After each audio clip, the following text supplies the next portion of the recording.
uh, what we'll cover, we'll do 15-20 minutes talking about Zen Educate and how we as a social enterprise are helping schools save money in recruitment and just offering them a better, more ethical solution than traditional recruitment agencies. And after that, we'll go into behavior management, and specifically after a long lockdown, what are the challenges that could come up and possibly things that you could do. And Charlie will lead that section.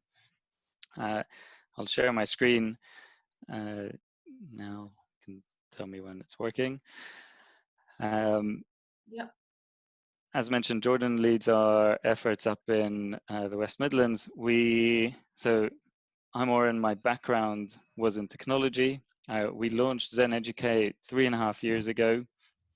And since then, we've created quite a large presence in London. We've worked with over 400 schools. We estimate we've saved them cumulatively over £1.5 million. And because of that, we've expanded to work in Manchester and Birmingham as well. When we launched, the problem that we wanted to solve was that schools spend a lot of money on recruitment agency, whether it's supply or recruitment. A lot of money goes into there, and a huge chunk of that, so you can see here, there's an estimate of £400 million every year that is spent on just on the fees, not on the payment to teachers, but just on the fees to the agencies. And that's a huge chunk. We thought it's okay if that's what they do in the private sector, that's fine. But actually, this is money coming out of school budgets. And we think that using technology, we can actually offer the education system a much better solution. Charlie was one of the first people we spoke to. Charlie, do you want to say a word about why you thought it was a good cause when we started?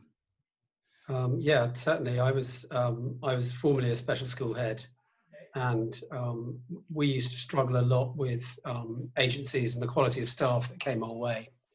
Particularly a sense that SEN staff were generic, and actually someone who could work really well in a PMLD school for children with profound and multiple learning difficulties would also be equally successful in a school like ours for children with severe social, emotional, behavioural difficulties.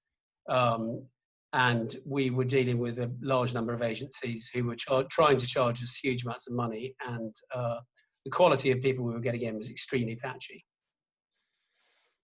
Great, thanks, Charlie.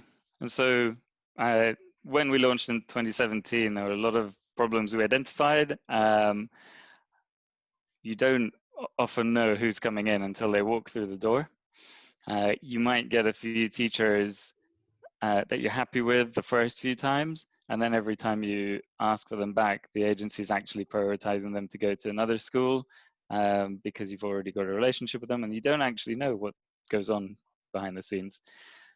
People show up at your school, they don't necessarily know like what are your expectations, what's your dress code, what's your behavior policy, anything like that.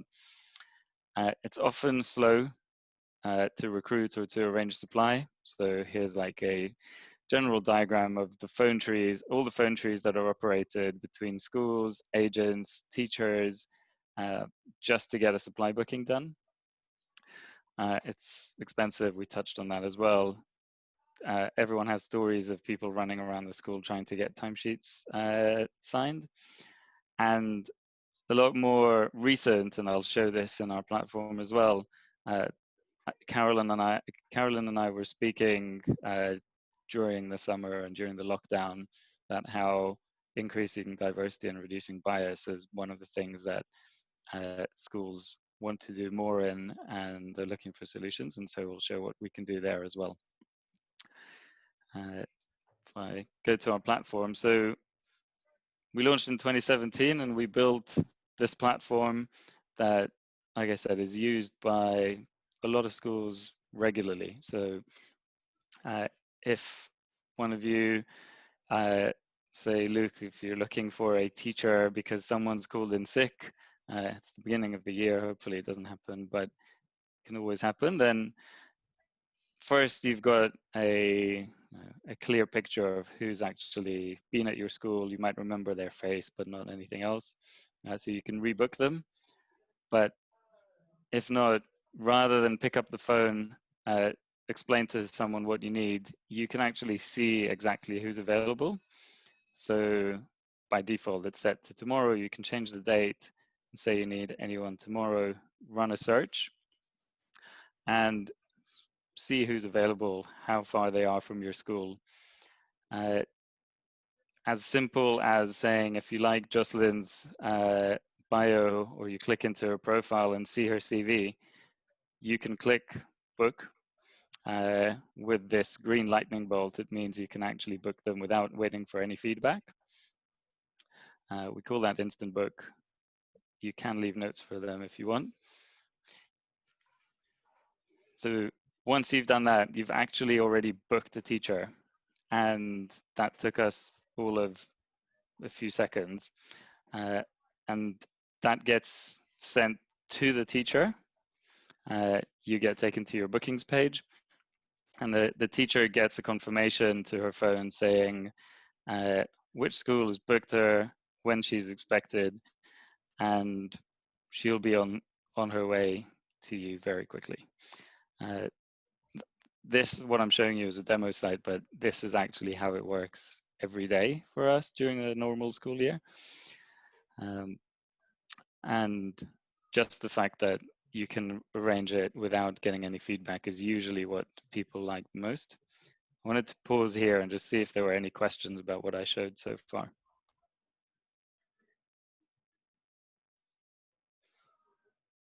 No? Cool.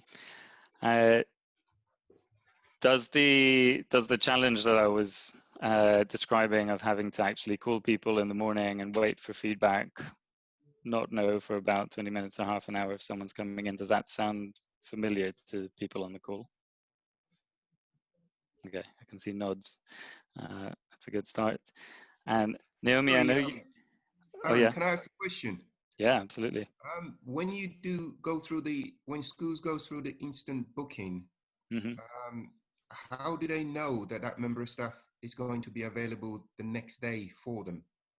Excellent. Yeah, I thought someone might ask that. So you can see now that I've run a search, everyone else shows up with the request to book. So the people who, so we control the people who appear with instant book. And if you see someone with instant book, it's someone who we've definitely ensured that they will work within these subjects for these dates. And it's an agreement we have with them, right? And so if there's no agreement there, or there's any possibility that they might not be available or doing something else, then they'll have this request to book option where you can send them a text. Again, you can request, you can put in some details here, like we need someone for year 8 science today. That will go to them, and instead of telling you it's confirmed, it will tell you the request is confirmed, but you'll either get a confirmation within 5 minutes, or you'll get an update from us if that's happening or not.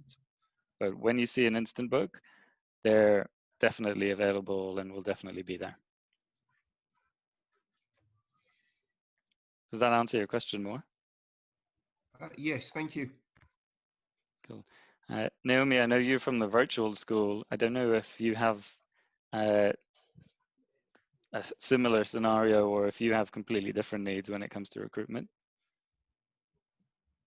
Yeah, I mean, we do use a couple of tutor companies, which we have been sort of looking into this year.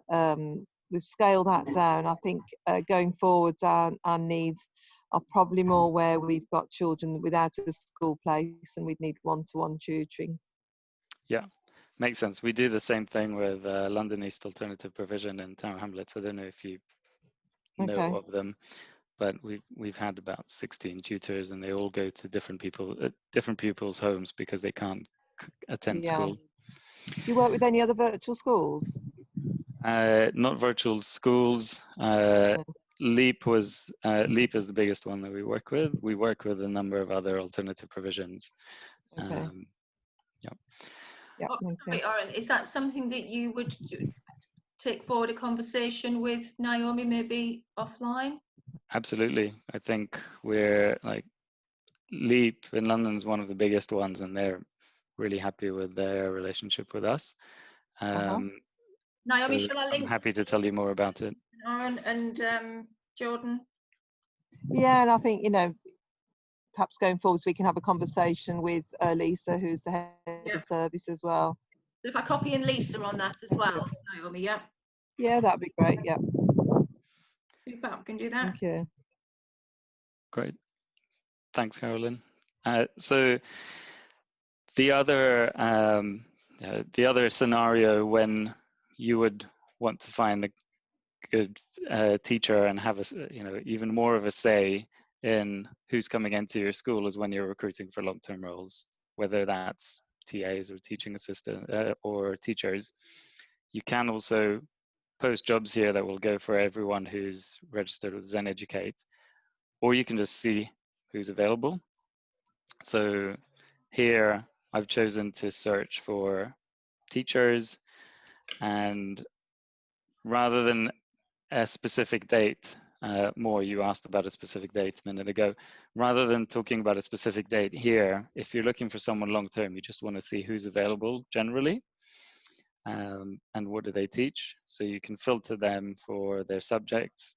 For example, here you've got quite a long list. If I filter them just for science in this example, then the list gets shorter.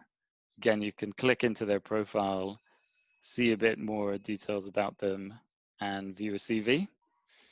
And then if you would like to know more about them, you can contact them and say, I'd actually want this person to work until Christmas,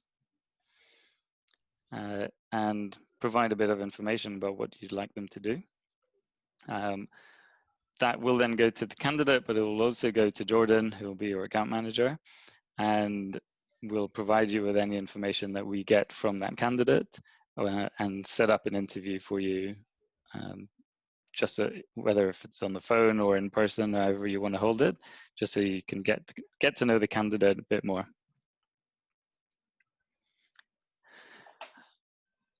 Any questions about that long-term functionality?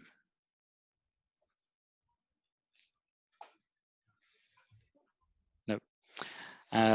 And then finally, one thing that we've added very recently was we understand that there is going to be more of a focus, as there should be, on increasing diversity and reducing bias in recruitment.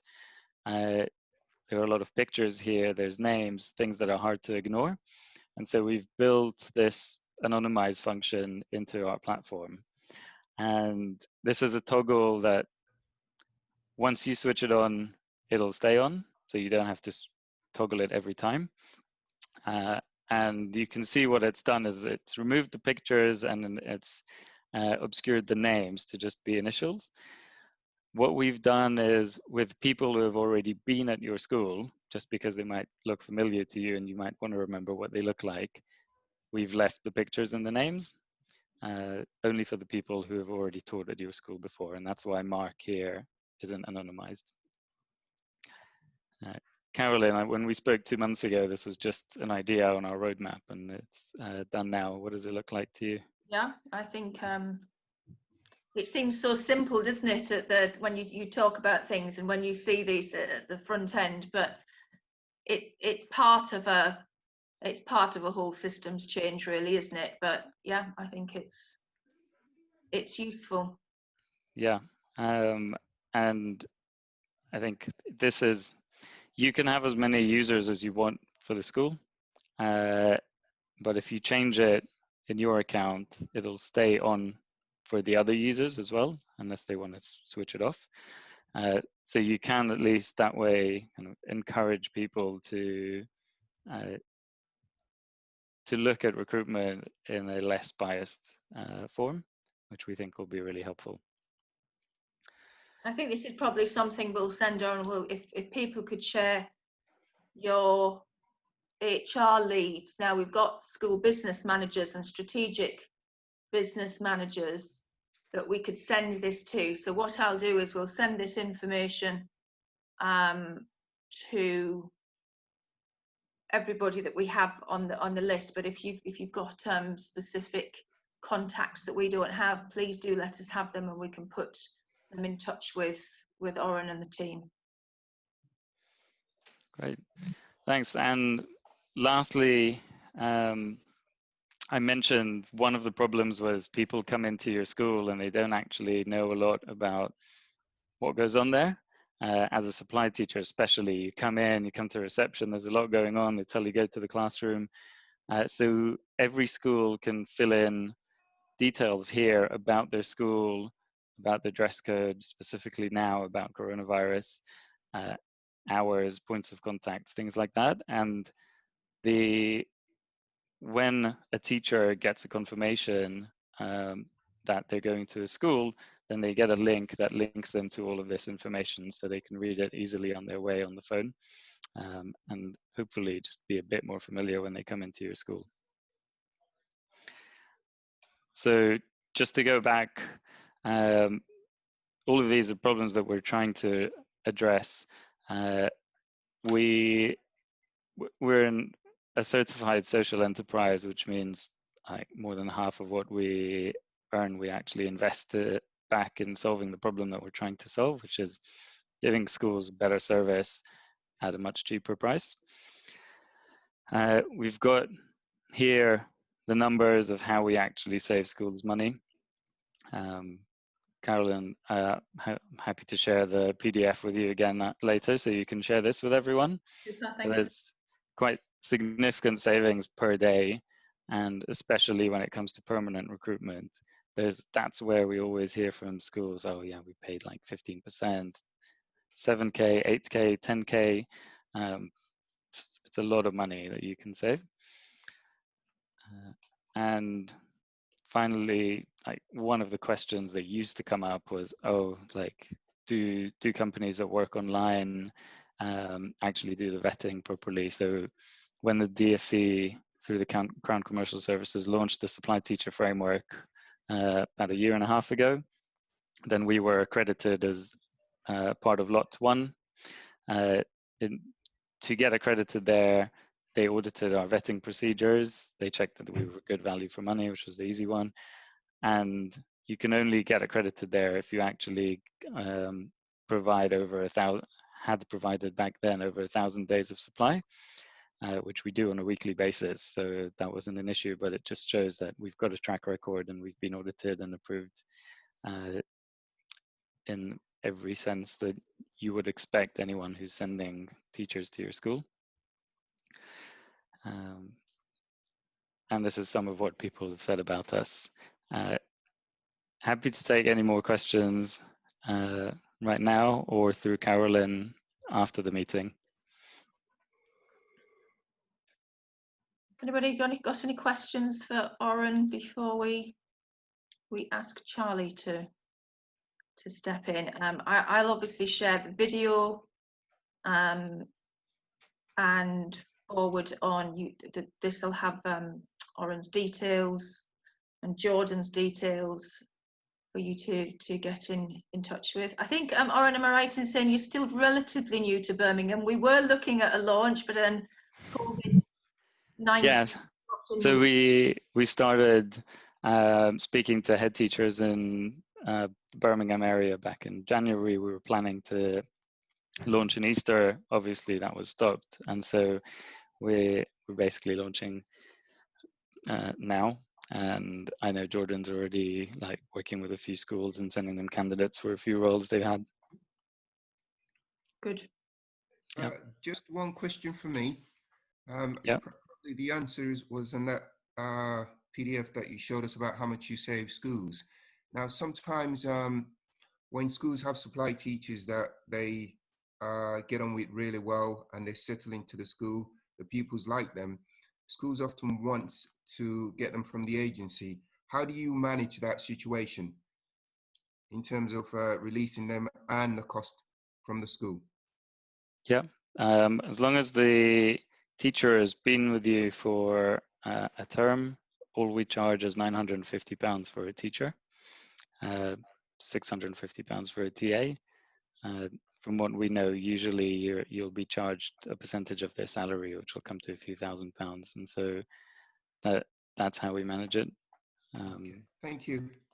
Naomi, you've got a question? Yeah, do you have tutors all over the country? Because our children are in care, Birmingham children all over the country. We need tuition all over, really. Have you got, you know, how wide do your tutors reach? So we focus on London, Greater Manchester, and like Birmingham and the West Midlands. We wouldn't have them in other parts of the country at the moment. Okay, thank you. I think that Okay. might be everybody for now. Obviously, any other questions, either pop them in the chat, I'll pick those up, or after the meeting, please just come back through myself and we'll get those over to Zen and the team, to Oren and the team. Brilliant. Thank you very much, guys. Thanks, Carolyn. Hand over to Charlie now, and I'll stop sharing my screen. Thank you, Aaron. Over to you, Charlie. Charlie, you're muted. That's better. There we go. How's that? Can you hear me all right? Yeah. I'm Charlie Taylor. I'm a former special school head teacher. Ran a primary special school and then a secondary special school in Hillingdon in West London for children with emotional behavioural difficulties. I was then a behaviour advisor at the DFE for a few years, and did one or two other jobs there, including the teaching agency, which is why I was interested in teaching recruitment there that Carolyn was talking about. And it's good to see that that's healthy. I then did a review of the youth justice system in 2016, and I'm assuming I pass the select committee in a couple of weeks' time.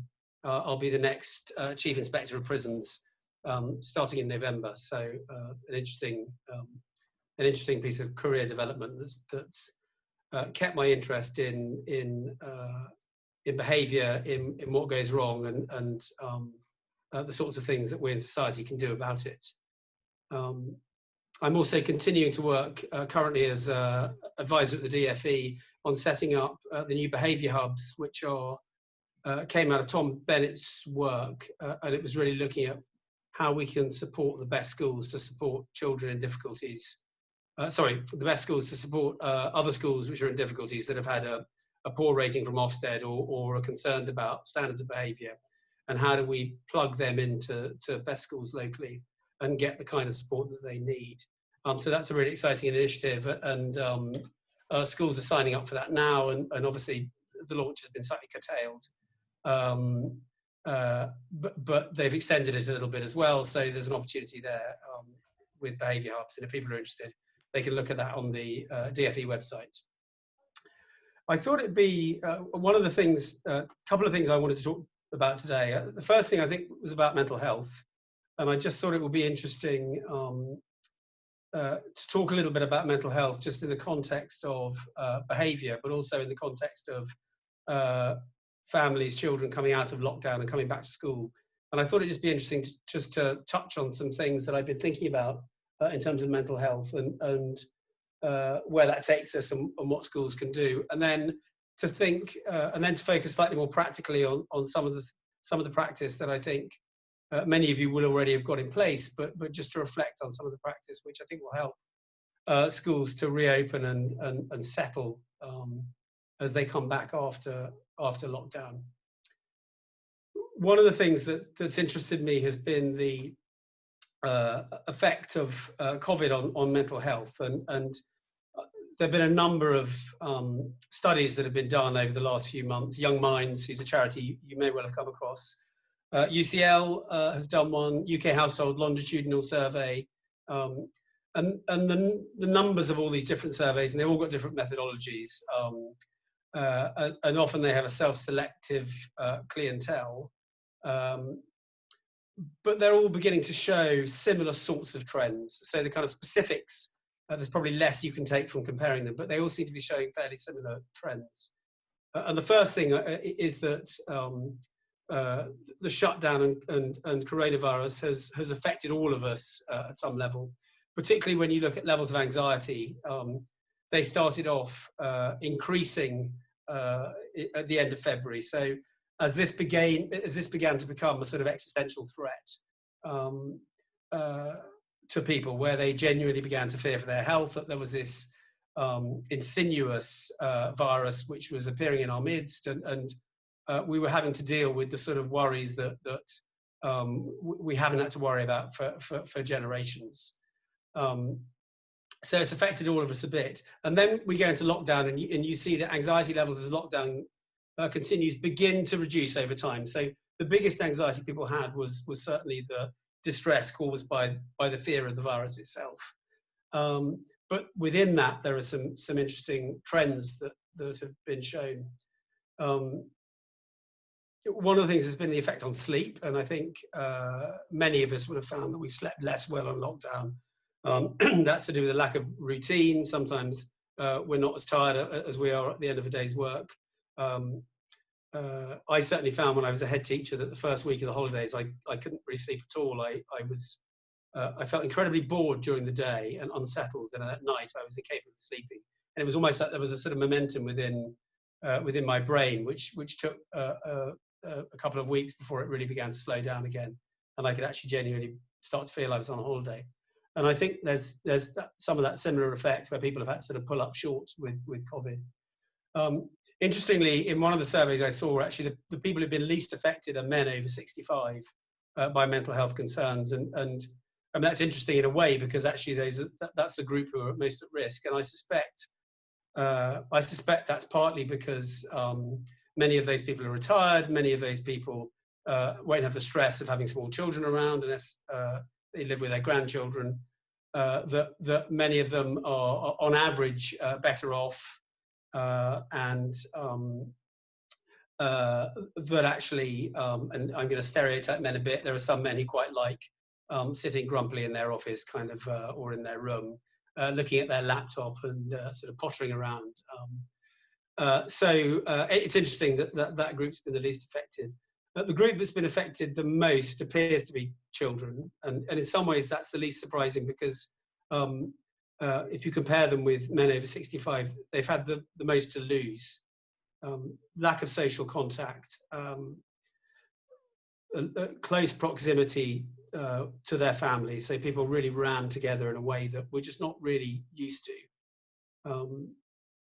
A lack of routine, so just that normal rhythm of a routine, and I think, you know, particularly for the sorts of children at my school, a lack of routine for those children is always going to be difficult. They come from chaotic houses where things don't really happen when they're supposed to happen, where meal times don't happen when they're supposed to happen, where bedtime is fairly arbitrary, and it was always a struggle for us the first couple of weeks of term, particularly after the summer, to get people back into that routine.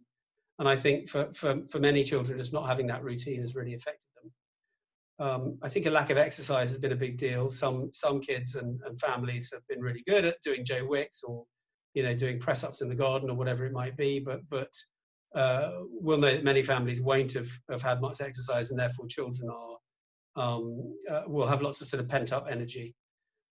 The other thing I think which has come to the surface will have been family pressures. So if the marriage is happy and the family is reasonably stable, assuming it's a two-parent home, then things will probably be all right. But if you have an unstable marriage, or if there are relationships which are under strain, then being locked up together for long periods of time inevitably will begin to exercise more pressure in that area, and I think that will have affected mental health.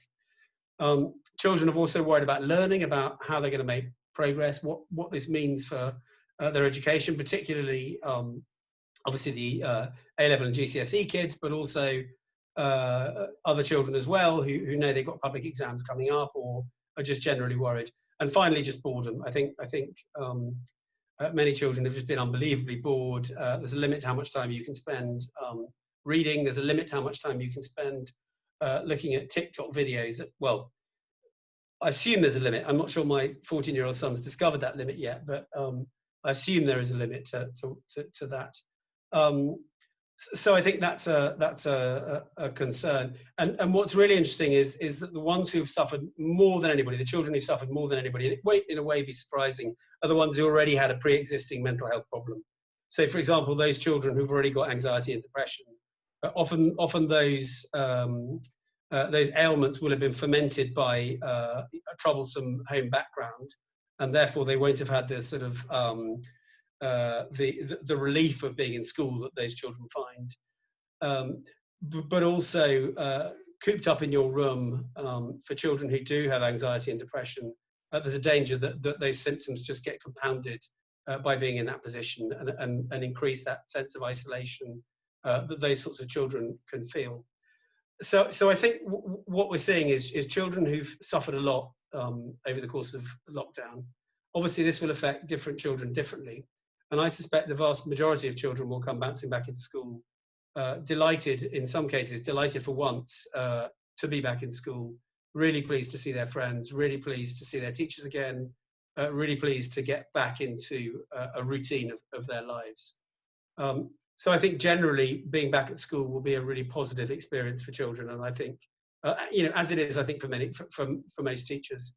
Notwithstanding, there will be a sort of extra factor, which is the fact that that things are going to be slightly different. So I was talking to a guy today who said that the children he works in a nursery, and he said the children are all in bubbles, so they live within bubbles. But then in the after school care club that many of them go to, they can only talk to children who are in their bubble, and you can just see how that's going to cause all kinds of problems. So you can only be with children in your bubble during the day. That makes sense, but then in the afternoon, you're in effect restricted by the children you can play with, and you're made to play with person X, who you may not particularly want to play with, and person Y, who's a good friend of yours.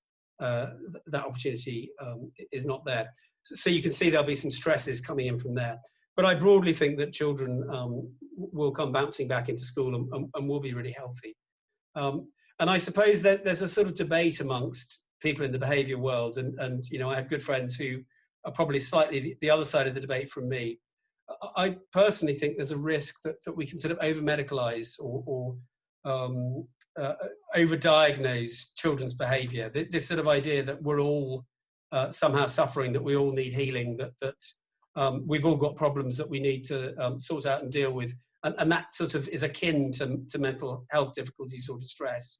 And also the idea that children's behaviour comes from mental distress and mental health difficulties. And if you get a child who's misbehaving, it must come from that direction. And of course, that's absolutely true. There are some children who suffer from really serious mental health difficulties and the behaviour, and it has a huge effect on their behaviour.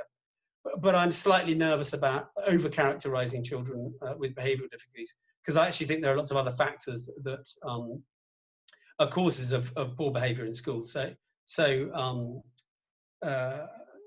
boredom, peer pressure, status, distraction, fun. There are lots of other reasons why I think children do misbehave, and I think the danger with sort of overdoing this is that you don't see the wood from the trees, and actually the most serious children potentially get neglected. So if everybody's in need of help and therapy, then the ones who are the most serious don't necessarily get the support they need.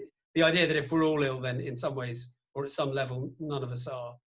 So it's just an interesting thought that I've had about mental health and a bit of debate that goes on there. And I'll talk a little bit coming up about what schools can do, but I think the critical thing for schools with mental health is to be a mentally healthy school. And that means a safe, supportive, well-ordered, well-organised, efficiently run, kindly environment for children. I think those are the biggest resilience factors for mental health. Obviously, there's a small amount of children who really need specialist support, but actually if schools get that list of factors broadly right, what you find is you bear down on poor mental health. You bear down on children's on the risk of children developing mental health difficulties, but also for staff members as well. I think a school that's safe, well-ordered, predictable, where people are treated kindly applies equally to staff members. And I think sometimes one goes into schools where the environment just feels quite uncomfortable, and where you feel that staff and children are not necessarily happy or feel supported in their work. And we can all think of cases during our careers where I'm sure we've seen that. So I think focusing on what it means to be a mentally healthy school, I think, is a really interesting thing, and that doesn't mean necessarily thinking it in terms of kind of mental health and diagnosis, but about what are the factors that make people mentally healthy. How do you prevent them? How do you prevent children who are on the borderline from things getting worse? So. And there's lots of stuff sort of out there if you to have a look about what equals a mentally healthy school. The Anna Freud Centre has got some good information there about the sort of factors that make up a mentally healthy school, and definitely worth a look. I also wanted to I'll come back into mental health in a minute, but just to talk a little bit about other things that schools can do, and what in a way we're trying to do in schools, or you're trying to do in schools, is to sort of create a new kind of normal. Things are going to be the same, but they're also going to be different. And how are you going to establish that in school and make sure that it's really happening? And I originally put out a checklist for schools in, 2012, something like that. And I can share it on the screen for a second here, if I can do that. Where is it? There we are. And that was a checklist that I put out. It was called Getting the Simple Things Right. And it wasn't statutory guidance or anything like that. It was just something that was interesting. And I'll just talk a little bit about where that came from. There was a book that I read called The Checklist Manifesto, which was written by a doctor called Atul Gawande. A really interesting book whereby he was really worried about the fact that so many patients appeared to die as a result of fairly minor operations of what appeared to be perfectly avoidable problems. And he was interested in similarly why aeroplanes, how aeroplanes avoided crashing. Why was it that aeroplanes didn't just fall out of the sky the whole time? And anybody who's walked onto an aeroplane, when you look down into the cockpit and you see two people sitting there surrounded by lights, switches, dials, and maps, radar screens, you wonder how on earth they ever get the thing off the ground and how they remember to do what matters most. And the reason that planes don't crash the whole time, one of the reasons is that pilots run checklists. So before a plane takes off, they run a number of checks to make sure the plane's ready to go. And some of the things in that check are really obvious and basic stuff, like, has the plane got any fuel? And when you think about that, you think, well, it'd be ludicrous, the idea a plane would take off without any fuel. But actually, the reality is that if you've got 70 different things to remember, sometimes it's quite easy to forget the really obvious thing. So they have checklists for all sorts of things on planes. If you get engine failure, they will find the page on the checklist and they will work through the checklist for engine failure. And actually, the first thing on that checklist is keep flying the plane, because you could spend all your time with your head down trying to restart the engines, and actually the plane goes into a nosedive or something. So checklists were then introduced. Gawande introduced checklists into hospitals to do very simple things like to check how many swabs have been used in an operation, in order that in order to make sure that you counted how many you used, so you didn't leave one inside the patient and cause an infection. A checklist to make sure that the antibiotic injection had been given, which is now routine before injections, to make sure that everybody in the room was introduced to each other, so everybody knew who they were, to make sure that the right leg or the right part of the body was being worked on. And anybody who's had an operation on a leg will know they come in and draw a huge great arrow on it. And they then check that later on off a checklist to make sure that they do indeed operate on the right leg. Because again, amazingly, in the past, doctors have actually operated on the wrong leg, or even in some cases actually removed the wrong leg. So how does this apply? How do checklists apply to schools? Well, I'm not suggesting that running a school is like flying a plane or like being a doctor or doing surgery. But actually, it has many similarities in that you're trying to do lots and lots of different tasks at the same time.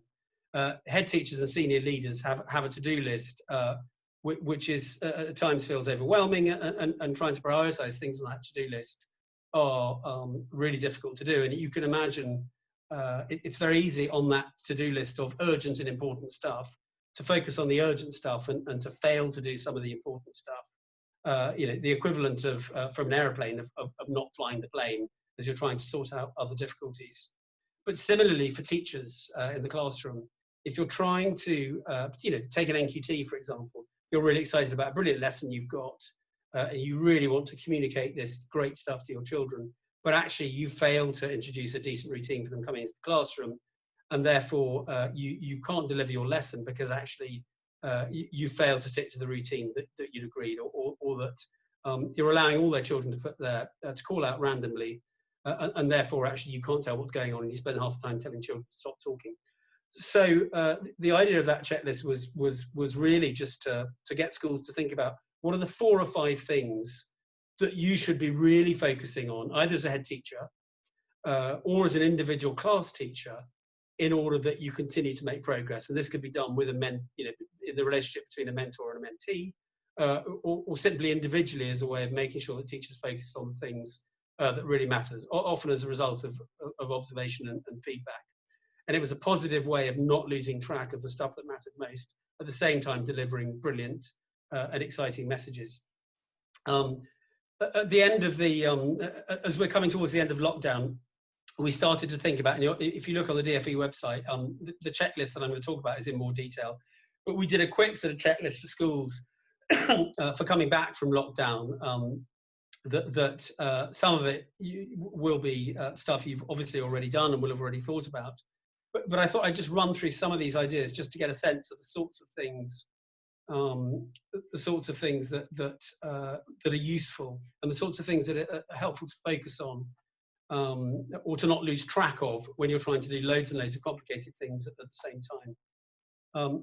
And the first thing is about planning. So it's making sure that the school's got a really consistent, robust behaviour policies in place, and thinking about how government advice fits in with the school's own context. And I think head teachers have been understandably very worried about kind of lots of advice, and advice that feels conflicting at times. But ultimately, the challenge for all schools is about making the advice fit with their context, and keeping children safe in their environment as well as they possibly can. And part of this planning is about resetting standards of behaviour. So you've got children who've been away from school for a long time. Some will fit in beautifully very quickly, but some, and you can quite often predict which children it's going to be, are going to come back and are going to be very unsettled. And there'll also be some children who out of the blue will come back very unsettled because of some of the challenges that we talked about in lockdown as well. So there's what's really important is to reset, to re-establish standards of behaviour. And always to do some overlearning on that, because it's very easy to assume that children would have slopped back into the routine, but actually schools may find that if they don't focus enough on reminding what the routines are, particularly if they've changed, then you may get some lapses in behaviour and things unravel a bit. But particularly how the new routines will relate to COVID. So how are you going to make sure that your behaviour policy and what you need to do in order to protect children and staff from the virus are dovetailing really well? Because there's a risk that those two things are in conflict with each other. So, for example, if you're a secondary school and you've got a system of rewards and sanctions, but if it turns out actually that sanctions aren't being, or rewards aren't being given, or children aren't receiving the rewards and sanctions because of the COVID restrictions, then you need to rethink either the way the COVID restrictions work, or the way in which that rewards and sanctions operates. But there's a danger that two different ways of doing things will rub up against each other. And so working out how expectations can then be monitored and supported, I think, is really important. So the first thing is about planning, and I know lots of you will be thinking about this a lot. The next thing is about communications, and I think it often takes a long time for new normals to become established. That some staff members will pick it up very quickly, some won't. Staff members have equally been out of a routine in the way that children have for long periods of time as well. So making sure that parents, children, staff really understand the new arrangements without ambiguity, and also using reminders around the school to help children to remember what they're supposed to be doing as well, and where. So visual cues, like I know lots of schools will put tape down on the ground and those sorts of things in order that children are going in the right direction. Arrows, signposting, one-way systems. I'm a huge fan of visual timetables, because I think being able to look up and see what's going on next is really, really helpful for children and for adults. If you think about when you arrive you go on a one-day conference, and the first thing you look at is the timetable and the timings, and you want to know which speaker is going to be on when, and what time lunch is going to be, importantly, and those sorts of things. And I think those visual timetables, they're often used in primary schools, but actually they're very effective we used it when I ran a secondary school as well. We use visual timetables there as well, particularly children who are on the autistic spectrum, or those sorts of children who think in quite a concrete way, who need that kind of support.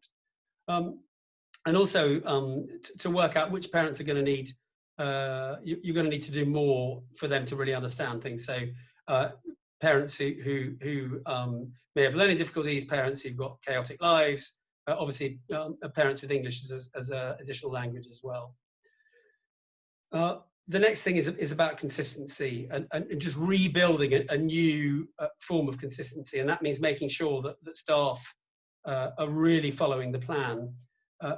And that requires monitoring. You can't just assume that if you introduce a new system that it's all going to just be followed and it's going to happen. So really checking from leaders in quite an acute way that what's supposed to be happening really is happening.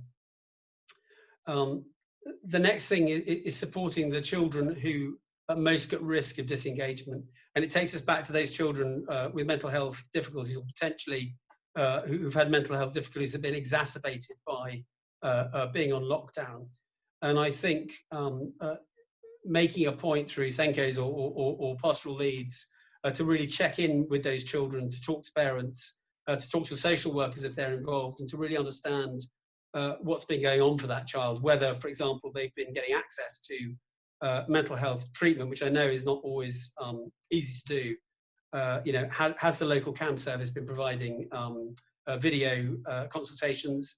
Was that even an option for the child? Were they able to do that, given the house or the flat that they live in? What are they going to be like when they come in? What sort of additional support will you need to put in place? So there's children who are the sort of the knowns, and then there's the unknowns as well. So children who've had a particularly disruptive time during COVID, so family breakdown or perhaps increased substance misuse from adults, or perhaps people who've experienced things like bereavement from COVID or bereavement from close relatives. And to have plans in place for those children and to be able to make reasonable adjustments in terms of what's put on offer for those children. And I think not to make assumptions that most children will settle brilliantly, that it won't just be the usual suspects who may not, or the ones you predict who will come back unsettled. And I think finally, and I talked about it with mental health services, but also checking in with outside agencies just to make sure that they're actually functioning, and they're functioning and at what level they're functioning. So a child who's in the care system, what's actually being done for that child within the local authority? What systems are in place? What support is that child and that family being given?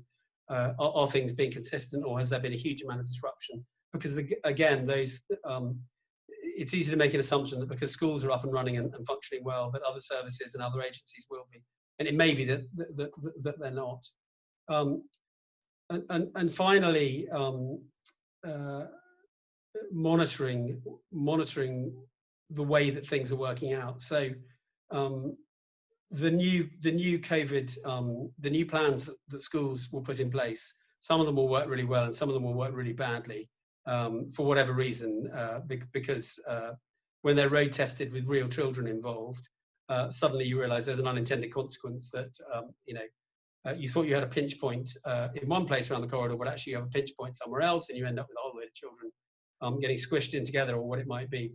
So having a system in place to really be able to monitor how effective the new arrangements are, and then to be able to make amendments and make sure that those amendments are really communicated. And if you look but also to make sure that amendments are not done too often. So to stick with things for a period of time and not to make day-to-day amendments unless there's an emergency type situation. You can see how the challenge the government has had, how difficult it's been to be able to put clear and ongoing and concise and consistent advice, and how changes in advice have been quite confusing, or very confusing at times for all of us. And I think there's a challenge for schools to avoid doing that. So monitor, change and improve stuff, but at the same time, make sure that there doesn't feel like there's constant shifting sands, because there are shifting sands. You can be sure that the children with mental health difficulties, or the children who are most likely to have behavioural difficulties, will be the ones who are most unsettled by that.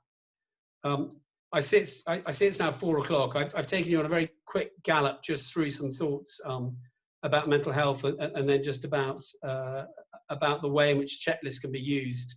A COVID type checklist can be used just to make sure schools and the organisation is up and running and feels efficient, and stuff is happening like it's supposed to be happening. I don't know whether we've got any time for any questions, if anybody's got anything, but I'm here if people do. I'm sure we've got 5 minutes if anybody's got any questions. I've got one. It's just if possible, some sort of suggestion or recommendation. Charlie, you mentioned the children coming back. Some of them will settle in quite well, others will not so well. I mean, because of the risk assessment of the COVID and how schools are now structured in the new normal, in our situation, our teachers are moving to the kids, and so the pupils are moving less. Yeah. To try and reduce the spread of infection. The concern I have, listening to what you just said, is how, when do we get the children to actually release some of this pent-up energy so they don't then focus on their behavior in the classroom or become more pent-up, so the situation appears to be worse than what it was when they were not in school? Yeah, it's a real challenge. I mean, what you want is children to have an opportunity to run around, to burn off some energy. But obviously there are restrictions in place, again, because all different schools have got different challenges when it comes to how many children you can get outside. And obviously that's easier when the weather's good as well. When the weather gets bad, then it becomes even more of a challenge. And any teacher, particularly primary school teacher, will always dreads the idea of having a full day of wet play, because you end up with children who are very, very unsettled, and there's a risk that you get this in schools. The other thing is just about having or introducing the opportunity just to have short little stretches. And I know some schools are doing that, where just a chance just to have a little stretch. It's got to be really well organised. It's got to be really ordered, because if it's chaotic, the danger is then the lesson doesn't start for 10 or 15 minutes because the teacher gets everybody up and then down again, and people get overexcited. So finding a way of doing that. I mean, there used to be that thing called, which is completely bogus, called brain gym. Do you remember that, when you rubbed? What you did? You rubbed your right ears or something, or your right muscles or something, and it's supposed to reinvigorate your. The good thing was the children all thought it was having some sort of miraculous effect on them. So, but doing some activity, and I'm not making sort of claims about whether this will increase children's learning. But actually just having some way of introducing activities, but in a really manageable way, so you can get them up and you can get them down really quickly, which is never an easy thing to do, and needs to be something that's kind of controlled and practiced, and actually can be discussed in staff room, because what you find is some staff members have got really good ideas and thoughts about how you can do that. But it's definitely one of the things that's worrying me is how do you make sure that children who are spending a day very static don't just get frustrated and start acting out. And teachers end up with really difficult afternoons, particularly. Super. Thanks very much. Pleasure. Charlie, you mentioned the DFE checklist. I'm pretty sure most of the schools will see that. Is that just why on the DFE website? Is that something? Yes, it is. Yeah. Sorry, I should have put a link up to it. But I mean, it took 2 minutes to find. It's in COVID advice for schools. And it's on the behaviour and attendance bit of the DFE website, so it's easy to find. If you search Charlie, it's there. It took me about 2 seconds. So. Oh, well done. There you go. Perfect. That's really helpful. Anything from Naomi? I think you probably still got your hand up from the last session. I don't know if there's anything you wanted to pick up, as Charlie mentioned, around the children in care. Anything? Sorry, no, I should have taken that off, shouldn't I? I'm not used to Zoom because we use Teams for everything. So this is all a bit new to me. I was going to say your arm will be aching a bit by now. You've had, but no, Yeah, but no, she didn't no call out though, questions. isn't that thanks. good, Carolyn? She didn't call out. That's really good. So obviously the behaviour, good stuff's working. It's good. It's good. Very good behaviour. Reward for Naomi. Absolutely. Thank you. Dinesh, anything from yourself? Nothing from me. It was quite useful because as you throw your ideas around and think, well, I think the students are coming back and what is it going to be like? I think generally you just need to take each day as it comes because you don't know what's coming through those doors. Yeah. One day could be absolutely fine. The next, it could be total chaos.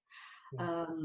So we'll get an idea. And with us, because we're doing tutor-parent contact meetings, which started today. Right. So parents and their children have a 20-minute slot with their form tutors. So it's trying to dig out where they're actually at as well, and getting more background information on what life has been like for the last 5.5 months in their family environments. So that would work. I think that's brilliant. That's really helpful. So fingers crossed. Excellent. Good luck.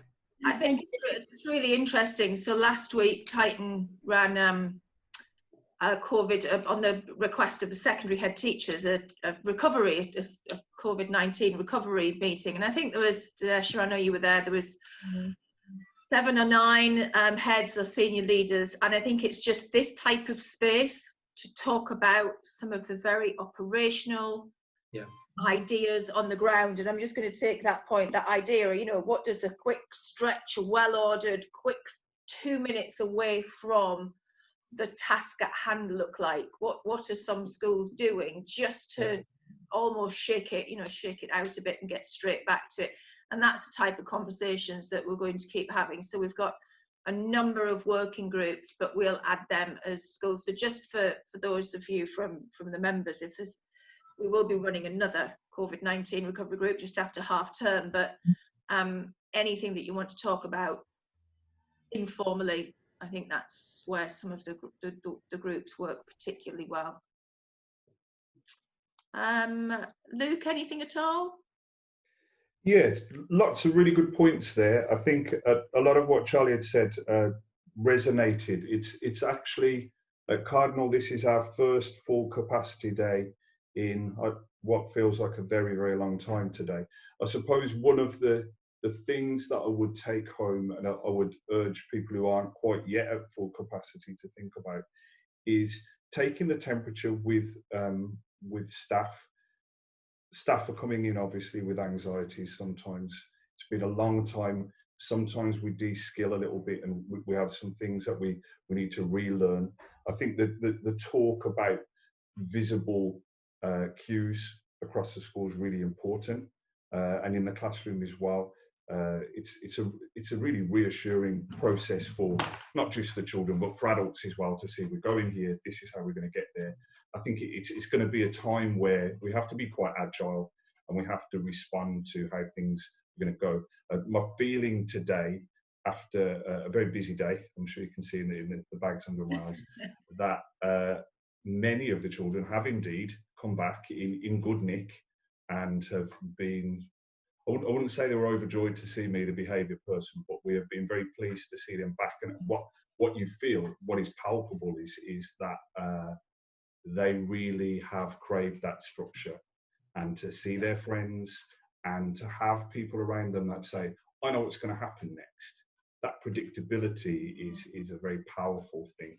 So it's a matter over the coming days and weeks of encouraging people to see that long view and how we're going to move things forward. But agile, shifting, thinking about how we're doing things is definitely the order of the day for us at the moment.